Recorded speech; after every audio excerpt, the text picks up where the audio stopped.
भाभी और देवर का रिश्ता माँ बेटे, भाई बहन, दोस्त और देवर भाभी का होता है। जब इस रिश्ते में वासना का कीड़ा जलता है तो दोस्तों ये रिश्ता रिश्ता नहीं बल्कि एक खौफनाक अंजाम बन जाता है। एक ऐसे ही जुर्म की कहानी मैं आज आप लोगों के सामने लेके आया हूँ, जिसे सुनकर आप लोग भी हैरान और परेशान हो जाएंगे। नमस्कार, मैं हूं इंद्र सिंह। क्राइम अब तक 302 में आपका स्वागत है। दोस्तों, यह सत्य घटना सुनाना प्रारंभ करूं इससे पहले आपसे प्रार्थना है कि इस चैनल को आप सब्सक्राइब कर लें, और अगर आपको कहानी पसंद आती है तो इसे लाइक करें, शेयर करें और कमेंट्स ज़रूर करें, और मुझे मेरी गलती का एहसास कराने में सहयोग करें। तो चलो शुरू करते हैं आज की यह कहानी। भाई, भाभी और देवर के अजीब रिश्ते की कहानी। दोस्तों, उत्तर प्रदेश का एक जिला है जालौन। उसी के अंतर्गत एक काल्पनिक कस्बा आता है जहां राजेश पाल अपने परिवार के साथ रहते हैं। उनकी 3 बेटियों में सबसे छोटी बेटी गीता थी। गीता ने जब अपने जीवन के 16 बसंत पार किए तो वह एक हुस्न की मलिका बनकर सामने आ चुकी थी। गांव के मनचले उस पर इस तरह की नज़र गड़ाए बैठते थे जैसे कि गिद्ध किसी शिकार पर नज़र गड़ाए बैठता है। इसी को ध्यान में रखते हुए उसके पिता राजेश पाल ने उसके लिए लड़का तलाशना शुरू कर दिया। 1-1.5 साल की मेहनत के बाद उनकी तलाश पूरी हुई, और वह भी जालौन जिले के एक कस्बे में, जिसका नाम था सुभाष नगर कस्बा, और वह आता था थाना रामपुरा में। वहाँ के शिवराज पाल जो लड़का था उससे गीता की शादी तय कर दी गई। राजेश पाल ने जब गीता की शादी शिवराज पाल से तय कर दी तो शिवराज सामान्य कदकाठी का था, उससे शादी हो गई, और वो सामान्य कदकाठी का था, खेती किसानी करता था। वहीं गीता आधुनिक विचारों और रहन सहन की शौकीन थी। गीता को शिवराज पाल पति के तौर पर बिल्कुल पसंद नहीं था। शिवराज खेती का काम करता, रात को थका हारा आता और खाना खाकर सो जाता था। वहीं गीता के जिस्म में वो आग लगी थी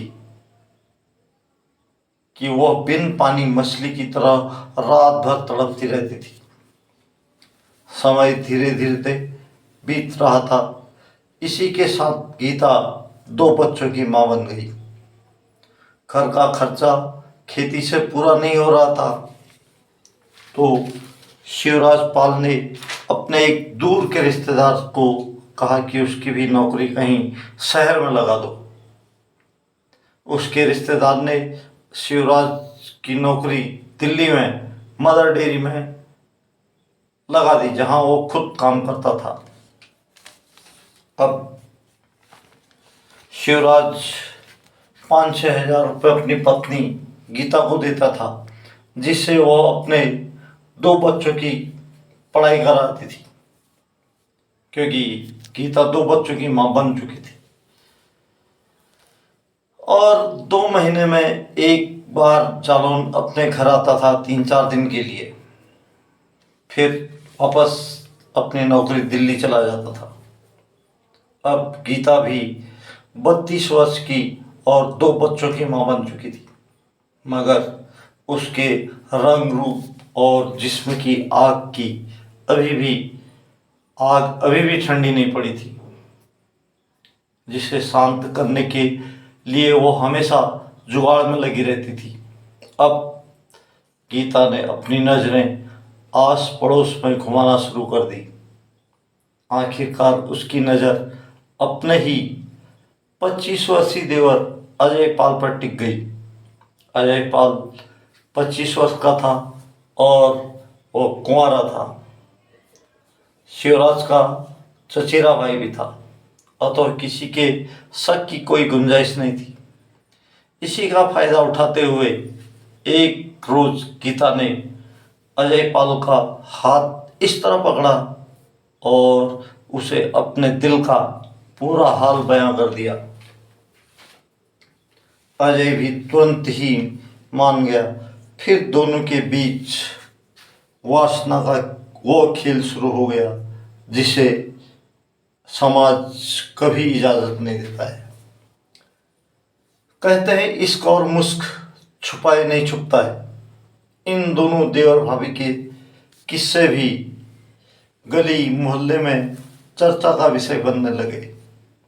इस बात की भनक शिवराज पाल को भी लग गई, तो उसने अपनी पत्नी से पूछा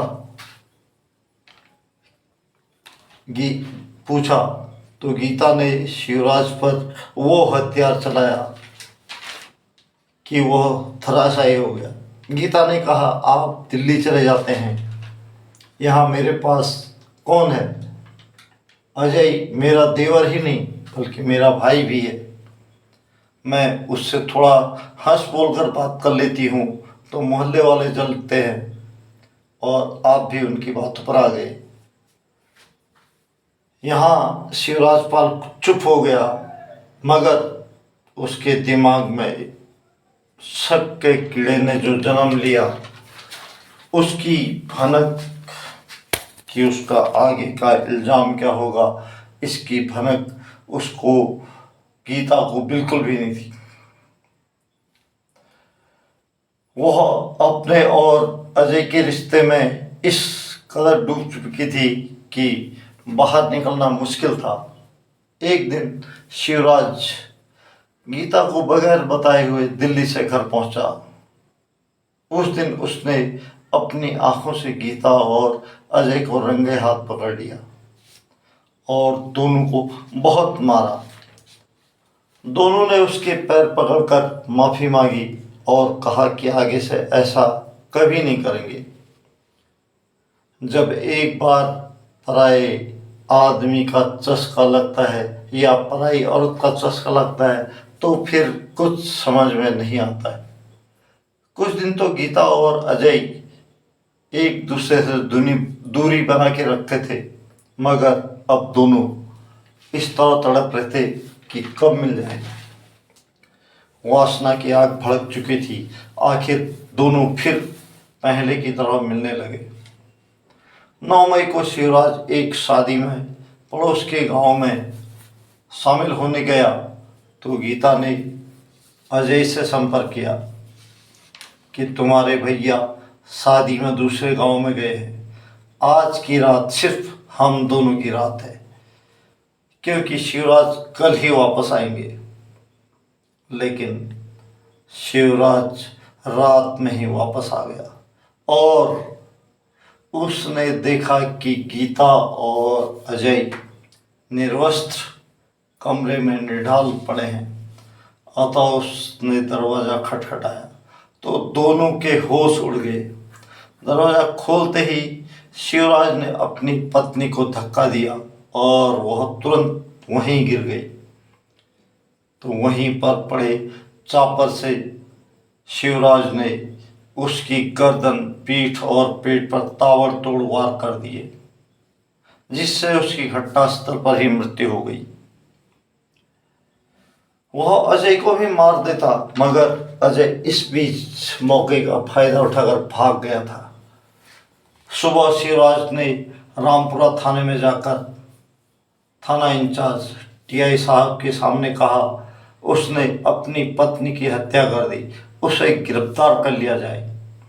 पुलिस ने उसे तुरंत अपने गिरफ्त में ले लिया और अपने उच्च अधिकारियों के साथ घटना की पूरी जानकारी दी। पूरे जो अधिकारी थे पुलिस टीम के साथ घटनास्थल पर पहुंचे, उसका मुआयना करा। धारा 302 के तहत केस दर्ज कर शिवराज को कोर्ट में पेश किया गया, जहां से उसे जेल भेज दिया। दोस्तों, इस कहानी को सुनाने का मकसद सिर्फ जागरूक करना है। अब उन दो मासूम बच्चों का क्या हो जिनकी माँ नहीं रही और पिता जेल में सलाखों के पीछे है। कमेंट लिखें। ये थी आज की सत्य घटना जो पुलिस सूत्रों और समाचार पत्रों पर आधारित थी। आपको कैसी लगी आप लोग कमेंट लिखें। और आप लोग सेफ रहें, सतर्क रहें। मिलता हूँ